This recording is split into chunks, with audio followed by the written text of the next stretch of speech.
Le secrétaire général du Parti de l'Aigle, le CNDD-FDD, a annoncé une probable réouverture dans un prochain avenir de la frontière entre la RDC et le Burundi au niveau de Gatumba.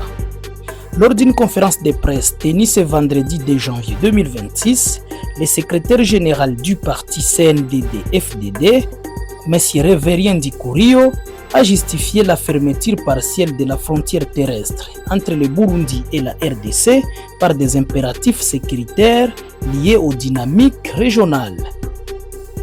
Lorsque la frontière entre le Burundi et le Rwanda est fermée et que les groupes armés rwandais se retrouvent à Uvira, il devient logique du point de vue sécuritaire de restreindre également les passages terrestres avec la RDC, a indiqué M. Reverien Ndikurio, secrétaire général du parti au pouvoir.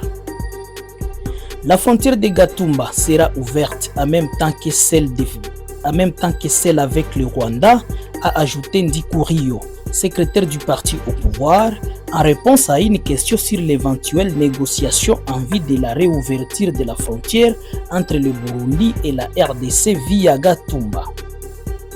Il a en fait précisé que la frontière burundo-congolaise n'a pas été totalement fermée. Seule la voie terrestre est concernée par cette mesure. Les autres axes, selon lui, restant ouverts afin de ne pas entraver les échanges essentiels. Il a en fait précisé que la frontière burundo-congolaise n'a pas totalement été fermée. Seule la voie terrestre est concernée par cette mesure. Les autres axes de circulation restent ouverts afin de ne pas entraver les échanges essentiels. Tenez qu'après la prise de la ville d'Uvira au Sud Kivu par les troupes de l'AFC M23, un certain mercredi 10 décembre 2025 avant midi, le Burundi, considéré comme un allié de premier plan de la RDC, avait annoncé la fermeture de sa frontière avec son voisin.